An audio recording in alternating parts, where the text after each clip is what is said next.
మన ల్యాండ్ చేసి ఒక ఇండస్ట్రియల్ హబ్గా ఈ ప్రాంతం కూడా చాలామంది నిరుద్యోగ యువకులు మంచి పరిశ్రమలు పెద్ద వస్తే చదువుకున్న చాలామంది యువకులకు కూడా ఉద్యోగ అవకాశాలు ఈ ప్రాంతం వస్తుంది. ప్రాంతం అభివృద్ధి అవుతుంది.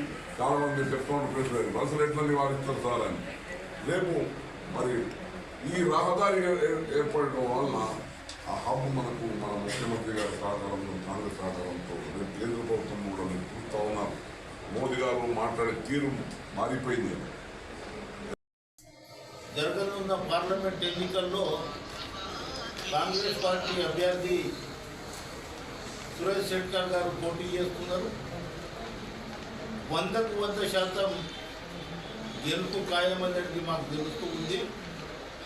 టెక్నికల్గానే మిగిలి ఉంది. రేపు 2వ తేదీ 3వ తేదీ ప్రమాణ స్వీకారానికి రెడీ అవుతారు. అందులో ఎటువంటి డౌట్ లేదు. నరేంద్ర మోదీ గారు ఈ 10 సంవత్సరాలలో ప్రపంచంలో ఏ ప్రధానమంత్రి మాట్లాడని అబద్ధాలు ఇక గాడిద గుడ్డు బీజేపీ ఏమి ఇచ్చిందంటే 10 సంవత్సరాలలో కరోనా ఇచ్చింది.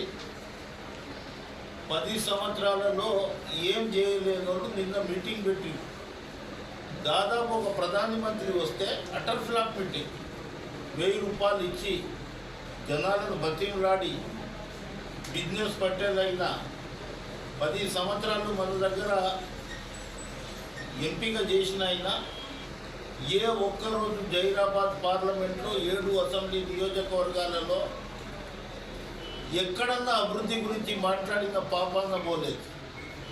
మళ్ళీ ఈసారి వచ్చి మళ్ళీ నాకు ఇంకోసారి ఓటేయండి. 10 సంవత్సరాలు నేను బీఆర్ఎస్లో ఉన్నా. ఇప్పుడు బీఆర్ఎస్ చేంజ్ చేసి బీజేపీ పార్టీలో ఉన్నా, బ్రిటిష్ పార్టీలో ఉన్నా. ఏదైతే ఇవాళ జరుగుతున్న ఎన్నికలు ఇది ఆషామాషి ఎన్నికలు కావు. నాథ్రామ్ గాడ్సేకి వారి ఆలోచనలకు ఆర్ఎస్ఎస్ వాళ్ళ ఆలోచనలకు నాథ్రామ్ గాడ్సేకి బాబాసాహెబ్ అంబేద్కర్ రాసిన రాజ్యాంగానికి మధ్య జరుగుతున్న ఎన్నికలు. ఇంతకుముందు అనేక ఎన్నికలు జరిగినాయి. అబ్కే బార్ 400 పార్ 400 సీట్లు కనుక భారతీయ జనతా పార్టీ కనుక వస్తే 2029లో మళ్ళీ మీకు ఓటు హక్కు ఉండదు. 34లో చైనా రాజరిక పరిపాలన అయిపోతుంది.